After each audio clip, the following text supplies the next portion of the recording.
Ngayon mga kapatid, ang ating pag-aaralan po ay patungkol po doon sa tinatawag ang babaeng bayaran.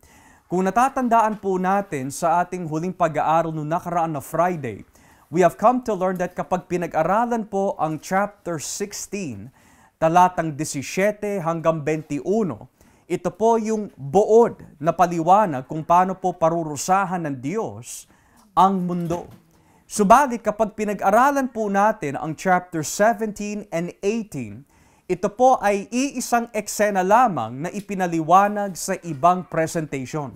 So halimbawa po, kung magbibigay po tayo ng recap, nung pinag-aralan po natin ang chapter 16, verse 17 to 21, ito po ay summary of Babylon's destruction.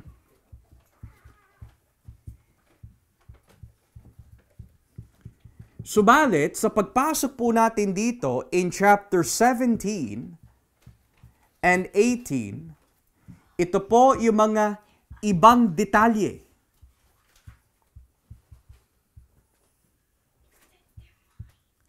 Tungkol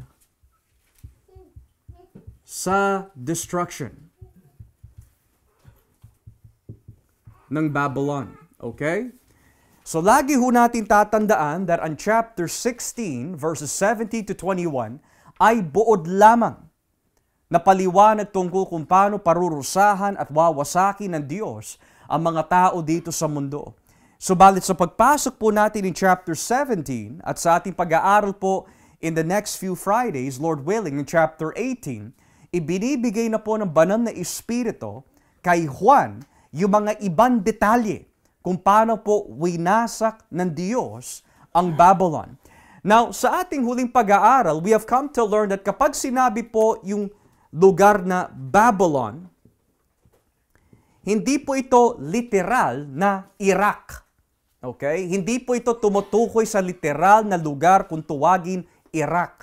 Kundi ang pag-aaral po ng salita ng Diyos, lalo na patungkol sa lugar ng Babylon, meron po itong kinalaman sa lumang tipan. Halimbawa po, natatandaan niyo po ba yung Tore ni Babel? May kinalaman po yan as a rebellion against God. And then we've also come to learn that yung mga great empires of old na nag-alipin po sa mga Israelita, isa na po dito ay ang Babylon. So ang representation po ng lugar ng Babylon ay lagi po patungkol sa negativity, laban po sa mamamayan ng Diyos. Pero we've also come to learn that ang Babylon sa panahon po ni John ay tumutukoy po sa Rome. Kasi sa panahon po ni John, sa panahon po ni Paul, ang tawag po sa Babylon back then was Rome. Pero sa ating panahon, ang nilalarawan po ng Babylon and Rome ay walang iba kundi ang mundo. Yan ang nilalarawan po sa ating panahon. Dahil ang Babylon ay hindi lamang po nalilimitahan lamang sa lugar ng Roma, kundi ang nilalarawan po ng Babylon in its bigger picture is the whole world against Christ. Yun ang ibig sabihin po ng lugar ng Babylon. Ngayon, pagpasok po natin in chapter 17, may nakita na naman po si Juan, isang figura na may koneksyon sa kasamaan. Ang sabi po dito sa verse 1, pagkatapos, lumapit sa akin ang isa sa 7 anghel na may sisidlan at sinabi, halika, ipapakita ko sa iyo ang pagpaparusa sa sikat na babaeng bayaran. Ang babaeng ito ay ang malaking lungsod na itinayo malapit sa maraming tubig. Come, I will show you the punishment of the great whore or great prostitute who sits by many waters. So, there are two things na dapat po natin tanungin po dito sa talatang 1. Unang-una, may 2 bagay na binanggit. Yung una nakita po ni Juan ay isang babaeng bayaran. So that's the first thing na nakita po niya, a prostitute. Pangalawa, nasaan po nakaupo yung babaeng bayaran? Sabi ng Biblia, nakaupo po siya on many waters. So, dahil po ang Book of Revelation ay madalas po humuhugot sa lumang tipan at wala po siyang binabanggit na detalye na walang koneksyon sa lumang tipan, we want to ask the question, ano po ba ang nilalarawan ng isang babaeng bayaran sa Biblia? Yun ang unang-una po natin tatanungin. Ano ang nilalarawan ng isang babaeng bayaran sa Biblia? Well, unang-una, kung babasahin po natin ang Isaiah chapter 1, Isaiah chapter 1, talatang 21, ang mamamayan ng Israel ay tinawag din babaeng bayaran. Isaiah chapter 1, talatang 21. Isaiah 1, verse 21. Sabi po ng Biblia sa Isaiah 1:21, tingnan nyo ang lungsod ng Jerusalem. Matapat ito noon, pero ngayoy para ng babaeng bayaran. Dati, mga taong matuwid ang mga nakatira dito, pero ngayon ay mga mamamatay tao. Jerusalem, dating mahalaga ka tulad ng pilak, pero ngayon ay wala ka ng silbi. Noon para kang mamahaling alak, pero ngayon ay para ka ng alak na may halong tubig. So ano po ang tawag po sa Israel sa aklat ng Isaiah? Sila po ay parang babaeng bayaran. Ngayon naulit na naman, Jeremiah chapter 2, kung atin po babasahin. Jeremiah chapter 2, talatang 20. Jeremiah chapter 2, verse 20. Sabi po ng Biblia sa Jeremias 2, talatang 20, noong inalipin kayo, para kayong bakang nakapamatok o mga bilanggong nakakadena. Pero nang mapalayo na kayo, ayaw naman ninyong maglingkod sa akin.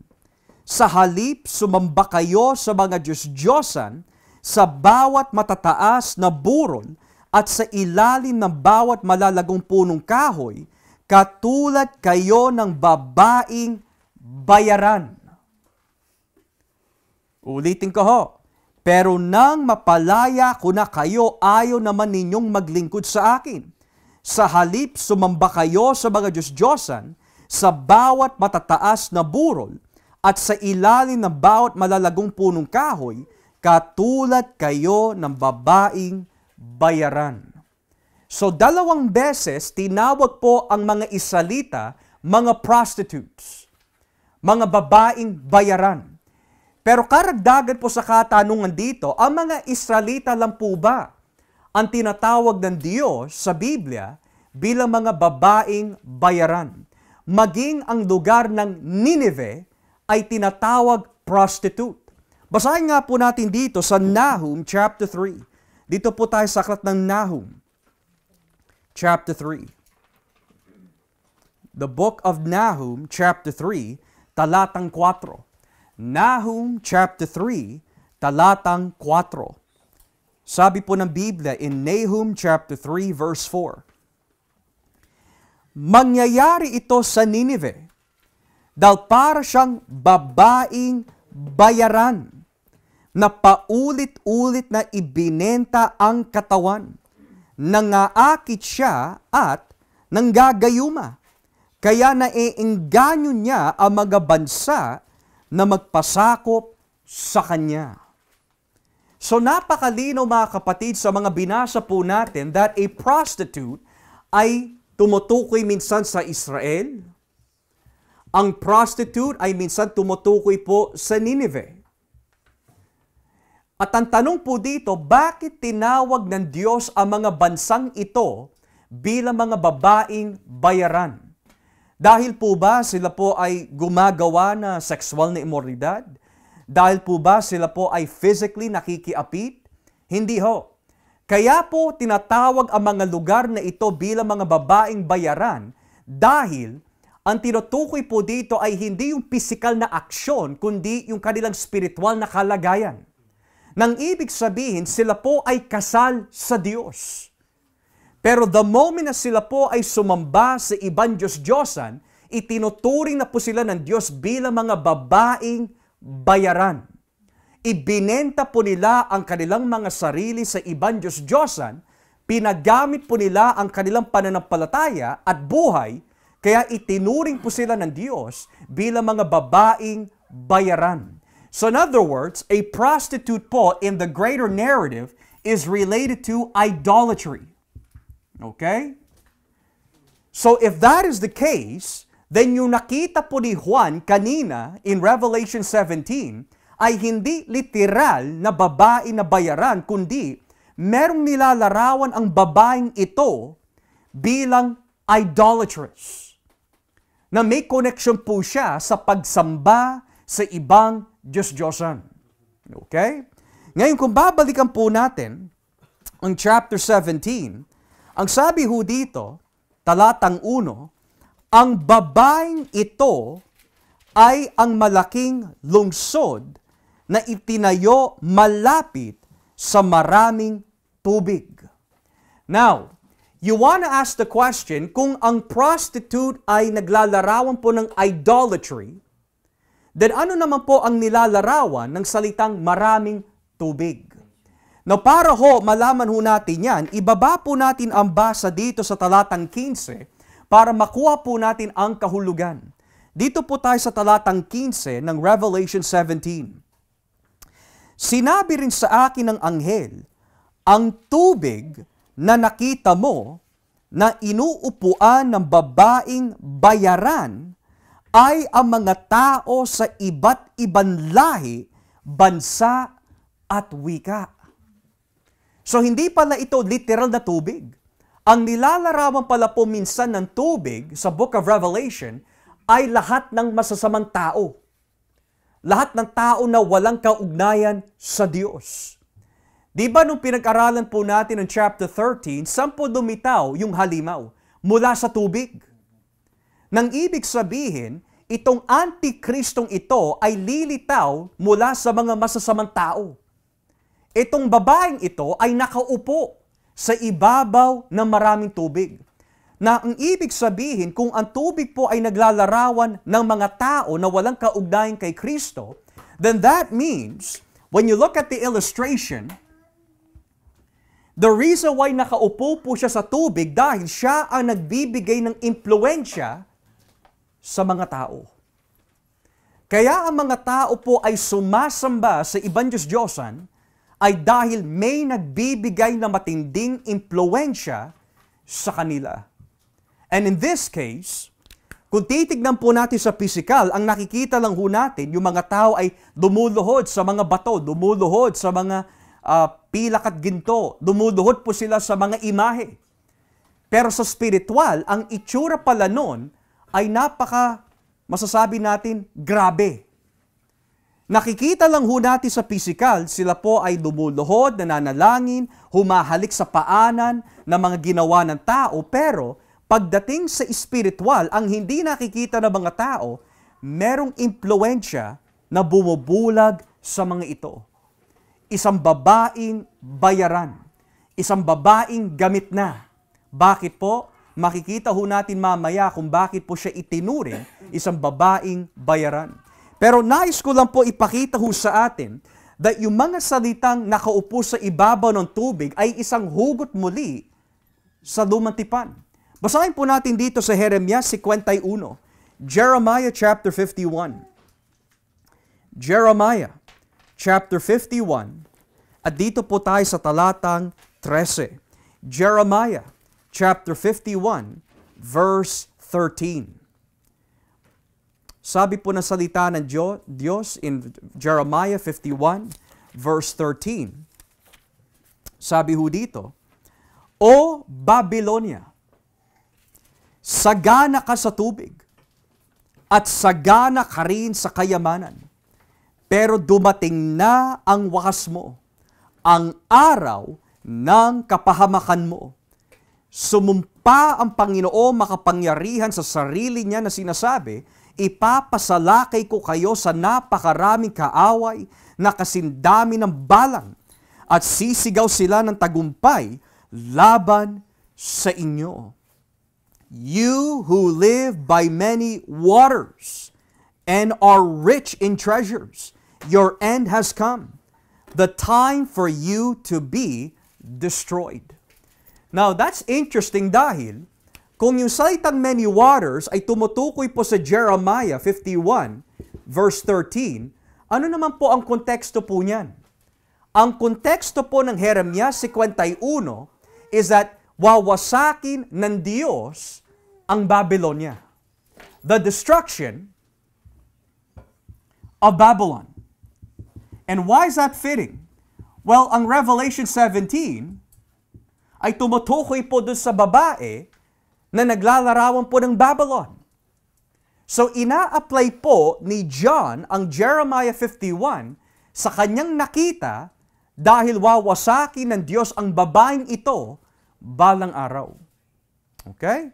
Ngayon, when we go to chapter 17, verse 2 ng Revelation, dito naman po tayo sa talatang 2 ng Revelation 17. Sabi po dito, nakipagrelasyon sa Kanya ang mga hari sa buong mundo sa pamagitan ng pagsunod sa mga itinuro niya. At ang mga tao naman sa mundo ay parang nalasing sa mga itinuro niyang kasamaan. With her, the kings of the earth committed adultery, and the inhabitants of the earth were intoxicated with the wine of her adulteries. So ngayon, hindi lamang po masama yung babae, pero sabi ng Biblia, dahil sa kanya, marami mga bansa, mga hari, mga namumuno ang nalasing sa kanya. Now that's something I want to focus on, that word nalasing. Kasi sa Biblia, kapag sinabi po yung salitang nalasing, merong literal, merong spiritual. Halimbawa, kapag tumingin po tayo ay sa kawikaan, kapag tumingin po tayo sa isang alak na mapula, kasalanan na po yun. Nang ibig sabihin, huwag kang maglalasing. Yan din ang pinayo po ni Pablo sa iglesia po sa Efeso. Huwag kayong maglalasing, kundi mapuspos kayo ng banal na Espiritu.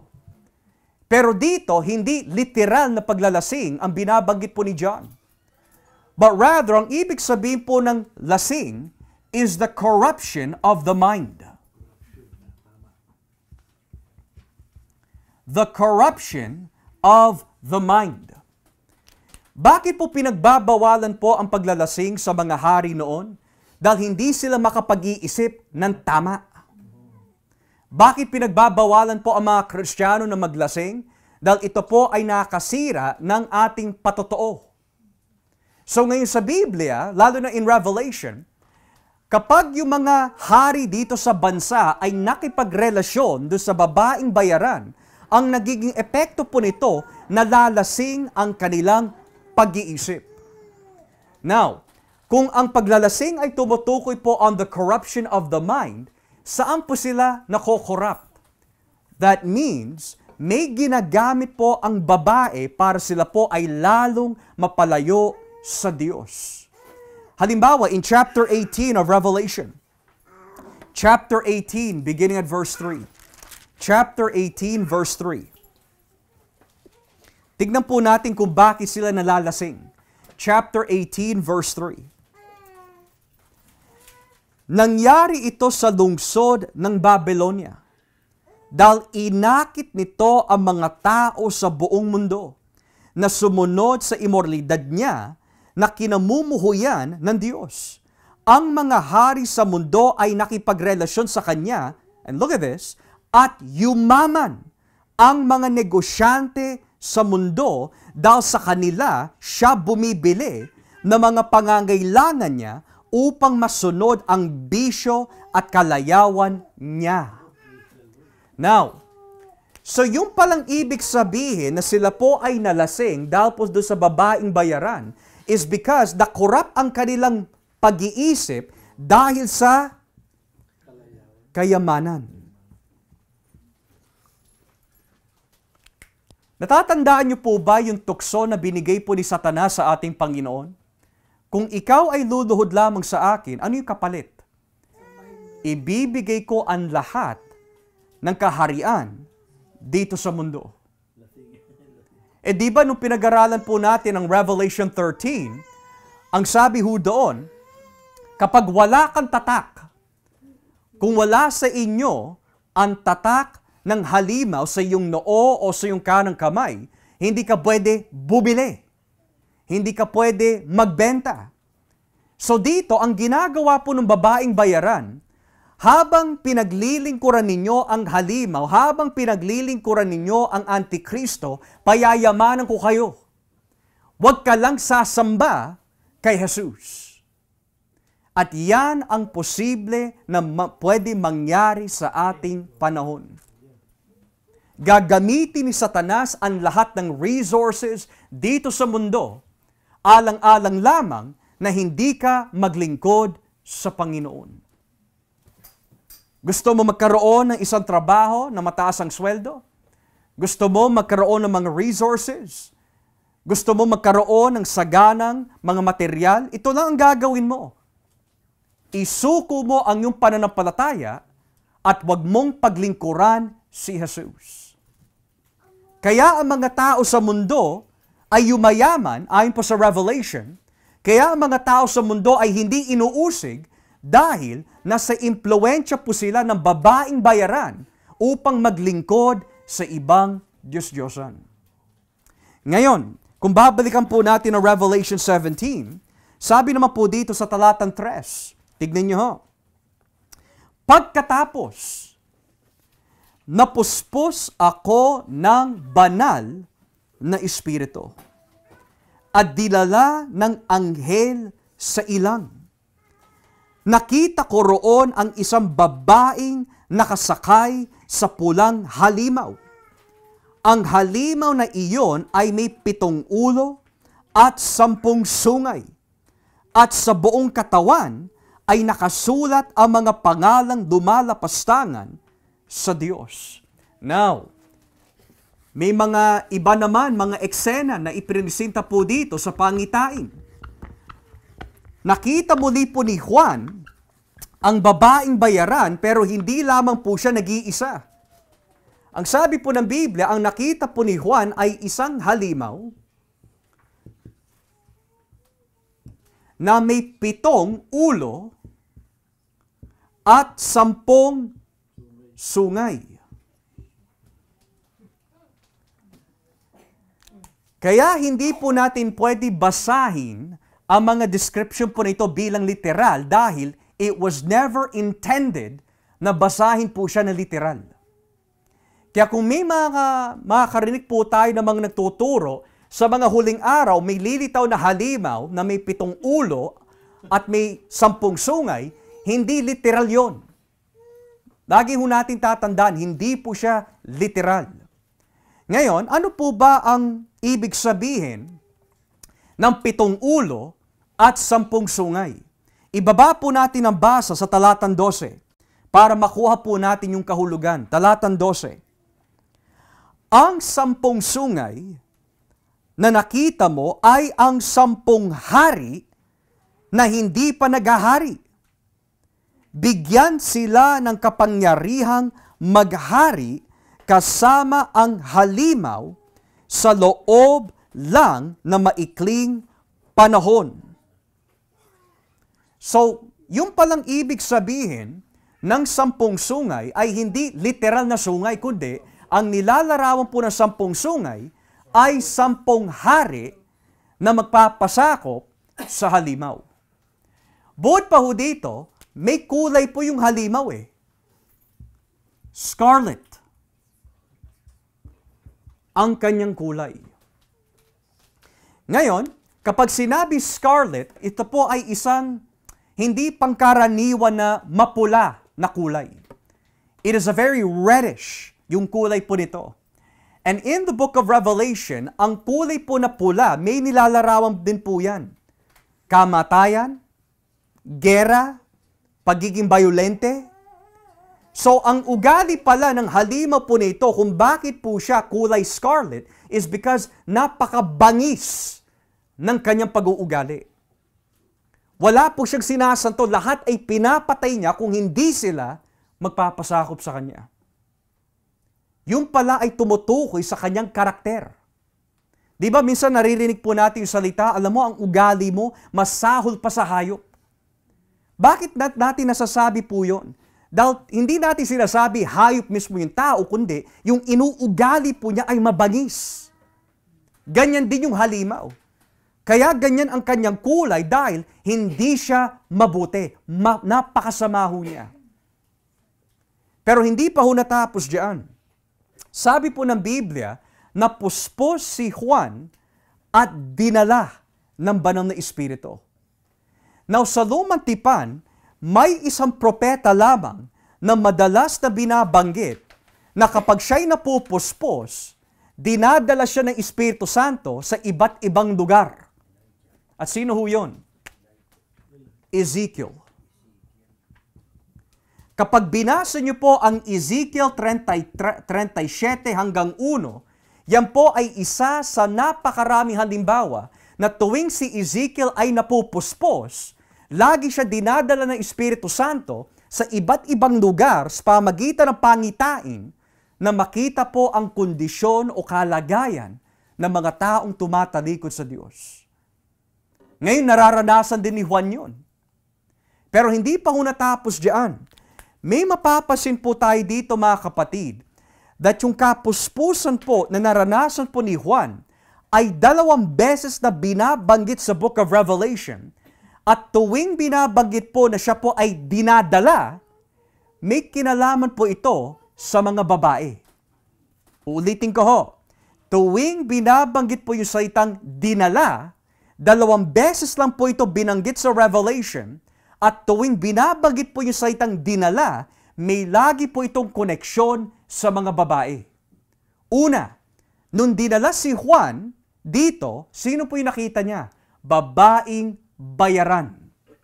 Pero the second time na ginamit po yung salitang dinala si Juan, ibang babae naman ang nakita niya. Basahin po natin dito in Revelation 21, verse 10. Revelation chapter 21, verse 10. Tignan niyo po ang nakalagay, Revelation 21, verse 10. Napuspos agad ako ng banal na Espiritu. And notice that word, at dinala ako ng anghel sa tuktok ng napakataas na bundok. At ipinakita niya sa akin ang banal na lungsod, ang bagong Jerusalem, na bumababa mula sa langit, galing sa Diyos. Now let's do a comparison po dito. There are 2 women in the book of Revelation na madalas na nagkakaroon po ng comparison. Unang-una, yung babaeng bayaran.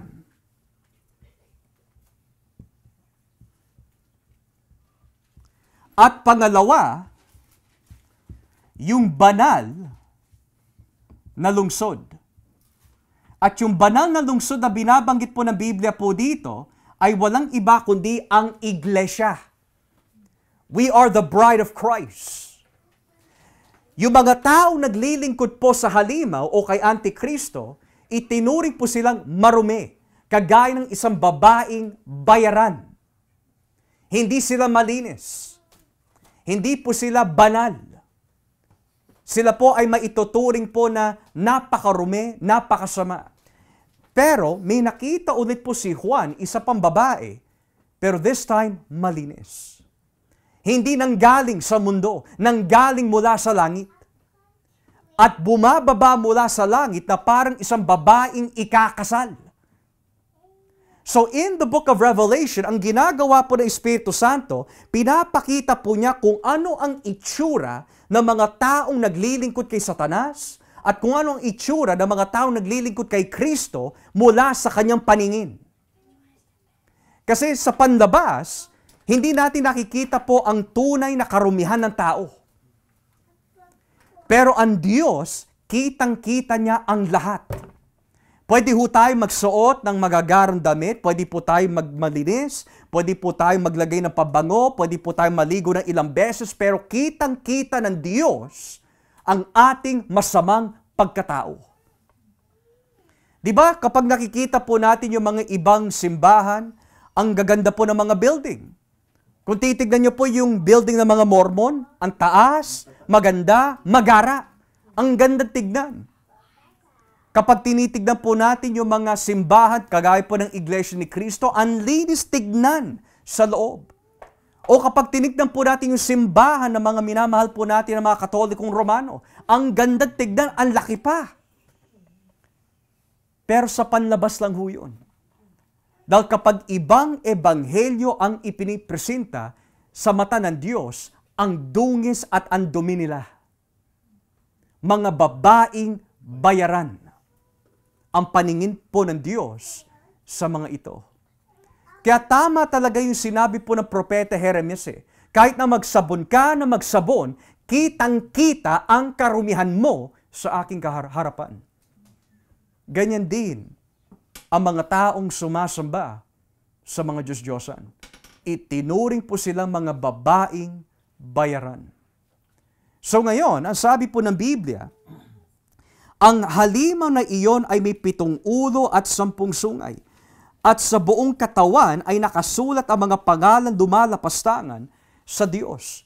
Now, bukod pa ho sa kulay, may binabanggit po na pangalan. Now, sa Biblia, usually ang pangalan ay nakadikit sa persona ng tao. Magbibigay po ng halimbawa, Joshua, Yahweh is salvation. So ano po naging buhay ni Joshua? Ginamit siya ng Diyos upang dalhin ang mga Israelita sa lupang pinangako ng Panginoon. Jesus, ganoon din. He shall save His people from their sins. Kung ano ang nagiging pangalan ng isang tao, nakatali po ito sa kanilang karakter at persona. Ngayon, bakit po ang halimaw, may mga pangalan po siya na lumalapastangan sa Diyos? Dahil yon ang pagkatao niya. Ang buong pagkatao nitong halimaw ito ay walang ginawa kundi kalabanin ang Diyos. Yan siya. So ang tanong, pinili kaya siya ng Diyos? Hindi, malinaw Ang kanyang pangalan, ang kanyang persona ay napakalinaw. Nilalapastangan niya ang Diyos. Antikristo siya. Hindi niya sasangayunan ng ebanghelyo. Hindi niya kikilalanin si Kristo bilang Diyos. Kinakalaban niya ang lahat ng bagay na may koneksyon sa Panginoon. But the question is, sino kaya yung halimaw na tinutukoy po dito? Basahin po natin ang chapter 13, talatang 1. Chapter 13, verse 1. Tignan niyo po yung nakalagay. Pagkatapos, may nakita akong halimaw na umaahon sa dagat. 7 ang ulo nito at 10 ang sungay. Bawat sungay nito ay may korona at sa bawat ulo naman ay may nakasulat na pangalan dumalapastangan sa Diyos. Nang ibig sabihin, yung halimaw in chapter 17 at yung halimaw in chapter 13 ay iisa lamang. Maari ito yung Antikristo. O sa panahon po ni Juan, maari ito po si Nero o si Domitian. Pero ang nilalarawan nitong halimaw ito, maari siya po yung Antikristo or organization, hindi natin alam, na lilitaw balang araw at kakalabanin po niya ang lahat ng bagay na may kinalaman sa Diyos at papatayin po niya ang lahat ng mga Kristiyano na nagtatapat kay Kristo. So, iisa lamang ho sila. Ngayon, ang sabi po in chapter 17, tungkol po sa halimaw na ito, kung ipagpapatuloy po natin ang basa sa talatang 4, kulay ube at pula ang damit ng babae. At may mga alahas siyang ginto, mamahaling bato at perlas. May hawak siyang gintong tasa na puno ng kasamaan at karumihan niya dahil sa kanyang sexual na imoralidad. Now, sa unang paningin, hindi po ito isang pangit na babae. Magandang babae ho ito. Siya po ay isang babaeng bayaran. Ang isang babaeng bayaran ay hindi magpapakita ng anumang pagiging pangit na anyo, kundi papagandahin po niya ang kanyang sarili. And the Bible says, ang kanyang suot na damit ay mamahaling perlas at bato. Na bakit kaya yun ang suot po ng babae? Ano kaya ang nilalarawan po niyan? Well, kung babasahin po natin ang chapter 18, talatang 12, ito po ang nilalarawan ng mga bato at perlas na suot po ng babae. Chapter 18, verse 12. Chapter 18, verse 12. Wala nang bibili ng kanilang mga ginto, pilak, mamahaling bato at perlas, at ng kanilang mga telang linen, sida, at mga telang kulay ube at pula. Wala na ring bibili ng kanilang mababangong kahoy, mga kagamitang yari sa pangil ng elepante, at yari sa mamamahaling kahoy, tanso, bakal, at marmol. Ngayon, ibaba po natin ang basa sa talatang 15, verse 15. Ang mga negosyanteng yumaman, dahil sa kalakal nila sa lungsod, ay tatayo lang sa malayo dahil takot silang madamay sa parusa sa kanya. Iiyak sila at magdadalmanghati at sasabihin nila, sayang, sayang, ang sikat na lungsod na iyan. Dati ang mga tao riyaan ay nagdadamit na mamahaling telang kulay puti, ube at pula, at napapalumutian ng ginto, mamahaling bato at perlas. So ngayon, ang tanong, anong ibig sabihin ng bato at perlas? Kaya po ang babae na bayaran ay nakadamit po ng mga mamahaling bato at perlas dahil ang nilalarawan po nito ay ang kayamanan na binibigay po niya sa mga taong sumasamba sa halimaw. So kaya ang ganda pala po niya tignan dahil kung tayo po ay magpapaaliw dito sa impluensyang ito, kung tayo po ay magpapasakop sa babaeng ito, ang kapalit, bigay mo sa akin ang kaluluwa mo at payayamanan kita. No wonder why sinasabi ng Biblia, for the love of money is the root of all evil. Yan pala ang nilalarawan ng babae. Kung sasambahin mo ang halimaw, payayamanan kita. Ngayon, hindi pa ho natatapos diyan. Kung babalikan po natin ang chapter 17, di ba ang sabi po ng Biblia sa talatang 4, kulay ube at pula ang damit ng babae, at may mga alahas siyang ginto, mamahaling bato at perlas. Ngayon, kung titignan po natin ang comparison, ang babaeng bayaran ay may mga bato at perlas. At pula ang kanyang damit. Yan yung babaeng bayaran. Pero nabanggit ko po sa inyo kanina na ang ginagawa po minsan ng Revelation, ikinukumpara po niya kung ano ang itsura ng iglesia sa mga taong sumasamba sa Antikristo. Itong babaeng ito, may mga mamahaling bato, may mga perlas, may pula po siya ng damit. Ano naman po ang suot ng iglesia? Basahin po natin ang Revelation chapter 21, verse 19. Revelation chapter 21, verse 19. Revelation 21, verse 19 and 20. Tignan po natin. Ito ang suot ng babae. Who is the church? Ang pundasyon ng pader ay napapalamutian ng saring-saring mamahaling bato.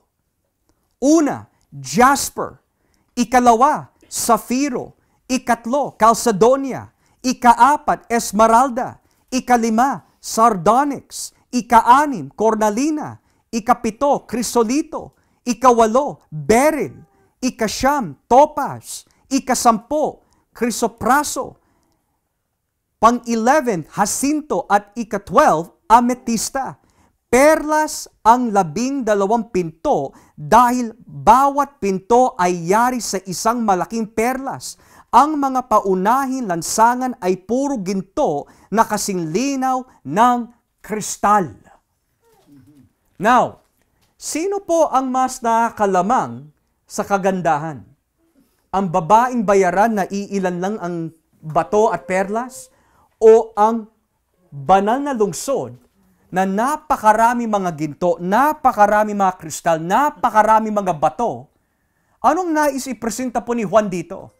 Nais po niya ipakita, hindi maikukumpara ang kagandahan ng mundo sa ginagawa ng Diyos sa buhay ng mga Kristiyano. Yan ang nais po niya maipresenta. Ang gusto po ng mga tao is, makuha po nila ang kayamanan po dito sa mundo, pero sa harapan ng Diyos, basura lang yun eh. Kagaya po ng asawa ni Lot. Nagandahan po siya sa Sodom at Gomorrah, pero ano ang hindi po niya nakita? Sa paningin ng Diyos, ang Sodom at Gomorrah ay napakadumi. Walang kwenta yun. Kaya totoo ang sinasabi ng Biblia na hindi maikukumpara ang kayamanan at ang kagandahan na darating sa iglesia ng Diyos kung tayo lamang po ay magtitiis.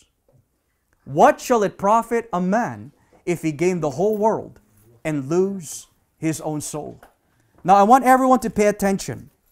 Tignan niyo po yung nakalagay dito in Revelation 17, verse 5. Revelation 17, verse 5. Sabi po ng Biblia, nakasulat sa noon niya ang pangalang ito na may lihim na kahulugan. So it's a mystery. Lihim siya. Ang sikat na lungsod na Babylonia. Ang ina ng lahat ng babaeng bayaran at ng lahat ng kasamaan sa buong mundo. Now, bakit po tinawag yung pangitain po nito bilang mystery? Hiwaga. Lihim. Tuwing ginagamit po yung salitang lihim sa Biblia, ito po ay isang bagay na hindi mauunawaan sa pamagitan po ng makataong katalinuhan. Sa makataong paraan. Kaya po siya tinawag na lihim. Dahil ang Diyos lang ang pwede mag-reveal kung ano po ang ibig sabihin po nun. Ngayon, kaya po yung babae ay tinawag po na mystery is because hindi nakikita ng mga tao na hindi born again kung ano talaga ang itsura nitong babaeng ito. Ang nakikita lang po nila is maganda siya, nagbibigay ng kayamanan, pero hanggang dun lang. Hindi nila nakikita yung nakikita ng Diyos. Itong babaeng bayaran, hindi siya maganda. Hindi siya malinis. Hindi siya talaga mayaman, kundi marumi siya. Siya ang ina ng lahat ng kasamaan. Na sa madaling salita, siya ang nagbibigay ng masamang impluensya sa lahat ng tao wala kay Kristo. Tignan niyo nga ang tawag sa kanya. Siya ang ina ng lahat ng babaeng bayaran at ng lahat ng kasamaan sa buong mundo. Ngayon, ipapakita pa ng Diyos kung bakit po siya masama. Verse 6. At nakita kong lasing ang babaeng iyon sa dugo ng mga pinabanal ng Diyos na ipinapatay niya dahil sa pagsunod nila kay Jesus. So hindi lang po maganda yung babae, hindi lang po masama ang kanyang pag-uugali, hindi lang po siya marumi sa harapan ng Diyos, pero sabi ng Biblia, Kaya pala ho siya itinuring babaeng bayaran ang ina ng lahat ng kasamaan. Dahil notice yung kanyang iniinom. Kapag ang tao po ay naglalasing, ang ginagamit po niya ay alak. Pero iba yung malasing ka sa dugo. Di ba, kapag uminom ka o kumain ka ng dugo sa lumatipan, karumal-dumal yon sa harapan ng Diyos. Ngayon, ano po yung iniinom po niya? Ang dugo ng mga mananampalataya.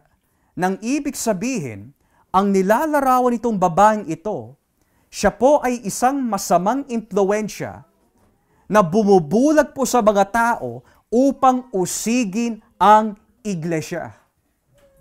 Pero ano ang kapalit? Kayamanan. Kaya sinabi ng ating Panginoon Jesus, pagdating sa mga huling araw, ang mga kamag-anak ay magtatraidor sa bawat isa. Ang sariling ina, tatraidorin po niya ang kanyang anak. Ang kapatid ay magtatraiduran, magsisiraan. Bakit po? Dahil ang pag-ibig at puso ng mga tao sa huling araw ay manlalamig. Dahil may kapalit Kung uusigin mo yung mga Kristiyano na yan, kung ububuking mo yung mga lugar kung saan sila nagsisimba, ang kapalit niyan, kayamanan. Pastor, posible po ba sa ating church mangyari yan? Posible. Posible na magkaroon ng mga traidor sa loob ng iglesia. Posible na ibenta ng mga huwad na kapatiran ang mga tunay na kapatiran para lang hindi sila usigin. Nangyari ho yan sa aklat ng Galatia. Posible ho yun. So ngayon, paano ko magagawa, Brother Joshua, na hindi ako maging traidor? At ang sagot, biyaya. Kailangan mo yung biyaya ng Diyos. Kung wala ang biyaya ng Diyos sa atin, posible na tayo po ay maimpluwensyahan na masamang aral. Pero ang pinagkaiba naman ng mga nabanggit po dito, doon sa tinutukoy ko po na halimbawa, is that ang mga ito, may tatak na sila Pag-aari na talaga sila ni Satanas. Nasa kanila ang impluwensya ng kaaway. And yet, pinapatay po nila ang mga Kristiyano. Gaano po ba kasama ang babaeng ito? Let's go to chapter 16. Talatang 6. Tignan nyo, chapter 16. Talatang 6. Tignan niyo po kung gaano po siya kasama. Pinadanak nila ang dugo ng mga pinabanal at ng iyong mga propeta. Kaya dugo rin ang paiinumin nyo sa kanila. Ito ang nararapat na ganti sa kanila. So nabanggit po, pinatay po nila ang mga alagad ng Diyos. And then in chapter 18, kung babasahin po natin, chapter 18, talatang 24. Chapter 18, verse 24. At ang lungsod na iyon, ang pumatay sa mga propeta at sa mga pinabanal ng Diyos at sa iba pang mga tao sa buong mundo. Now, I want to show you something because ang nilalarawan po ng babae, ayon po sa ating nabasa, yung babaeng bayaran represents a city. Kasi madalas po siya tinatawag lungsod, lungsod, lungsod. So, yung babaeng nagbibigay po ng impluensya po dito, ayon po kay Juan, is a city with great influence.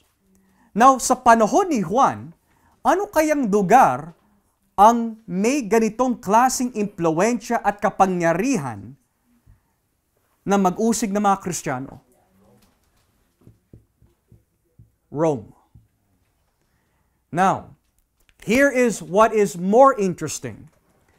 Dahil ang mga taga-Roma ay sumasamba sa maraming Diyos-Diyosan, alam mo po ba mga kapatid, meron po sila sinasamba na Diyos-Diyosan na babae na naglalarawan po ng kanilang lungsod. Alam mo po ang pangalan niya?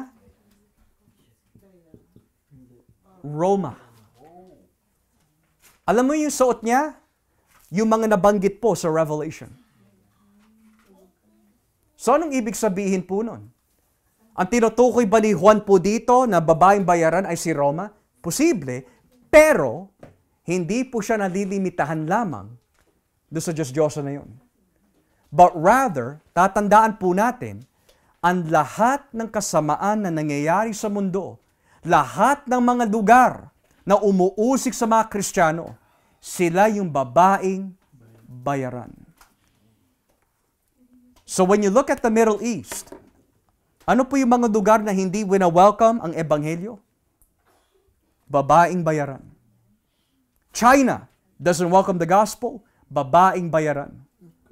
Canada, right now, they're trying to censor the gospel. Babaeng bayaran. North Korea, babaeng bayaran. Lahat ng lugar na may impluwensya sa mga tao upang hindi sila maglingkod kay Kristo, babaeng bayaran. Kaya nung makita po ni Juan, ang sabi ng Biblia, namangha siya. Ang gandang babae, maraming ginto, maraming perlas, umiinom ng dugo ng mga pinabanal ng Diyos at nalalasing pa. Hindi niya maipinta siguro sa kanyang pag-iisip yung kahulugan nito. Ngayon, kung hindi bubuksan ng Diyos ang mga mata ni Juan, hindi niya makikita kung gaano kasama ang mga lugar na ito. Minsan naririnig natin, I want to go on vacation. Di ba sa mga kaibigan natin, I want to go Las Vegas. Dahil para sa kanila, ang ganda eh. Maraming ilaw, maraming mga tourist, maraming mga sites na pwede puntahan. Las Vegas. Pero sa mata ng Diyos, babaeng bayaran. Hindi natin nakikita yun. Aminin natin, maganda tignan ng Las Vegas. Maganda yung mga malls. Maganda po yung mga restaurants. Ang ganda ng mga ilaw. Pero unless the Holy Spirit opens the eyes of men, hindi natin makikita kung gaano karumi ang mga bagay na ito sa harapan ng Diyos. California, Los Angeles, maganda din. But when you look at what they promote, when you look kung ano nangyayari ho doon, babaeng bayaran. Ang ibig sabihin po ba, Pastor, di na ako pwede pumunta Las Vegas at California? Ang tanong mga kapatid, ano yung motibo? Kung pupunta ka doon dahil dinadala ka ng Diyos upang mangaral, edi pagpalain ka lalo ng Panginoon. Pero kung ang rason lang magwo-workout ka, malabo. Pero kung tutusin mga kapatid, kaya ang lugar po ay nagiging masama, hindi dahil sa lugar, kundi yung mga tao na nandoon na walang Kristo. Babaeng bayaran. Kaya nawa po sa ating pag-aaral nitong gabi mga kapatid, nakita ho natin kung gaano katindi ang biyaya ng Diyos sa atin. Kung hindi tayo niligtas ng Panginoon, bahagi tayo dito. Pero itinuring po tayo, madumi, madungis. At nilinis po tayo ng Diyos pamagitan ng kanyang dugo. Kaya nung makita ni Juan yung ikalawang babae, ang sabi niya, yung banal na lungsod. Napakalinis. Sino ang makakagawa ho noon? Na ikaw ay itinuring marumi pero ngayon banal. At ang sagot, ang pagmamahal ni Kristo at ang kanyang dugo that was spilled on the cross para sa ating mga kasalanan. Tayo ngayon ay itinuturing ang babaeng ikakasal kay Jesus. Kaya the glory of God's grace ay makikita in chapter 17, verses 1 to 6. Kaya I pray this evening mga kapatid na nakita ho natin kung gaano kadakila ang biyaya ni Jesus. Mga dating itinuring marumi, pero ngayon, nilinis na sa pamagitan ng dugo ng ating Panginoon Jesucristo. Kaya with that being said, may mga katanungan po ba tayo nitong gabi sa ating mga pinag-aralan mula po sa talatang 1 hanggang 6? Any questions related or hindi related sa ating pag-aaral? Any questions this evening? Yung kay, pastor, yung kay, ano ba ito? Esau, Yes po. baka sabi rin natin bayaran din yun. Si Esau? Well, binenta po niya yung kanyang birthright para sa bowl of soup eh. I would say that, kasi ang babaeng bayaran po in Revelation, hindi tumutukoy po siya sa iisang individual, kundi Meron isang ano. kinalaman. Well, sabi ng Hebrew, I think it's Hebrews, kung hindi ako nagkakamali, he committed fornication, he sold his birthright. Yun lang po ang sinasabi. Yeah. Yun lang po sinasabi. Yeah. Okay? Brother June? Parang hawig siya sa Hosea. Yeah? Yeah, Hosea 4, verse 11 and 12. Yeah. Yeah. Okay. Anyone else have any other questions? Okay. So kung naging malinaw na ho sa atin lahat, purihin po ang Panginoon at tayo na po ay magbigay ng doxology sa ating Diyos.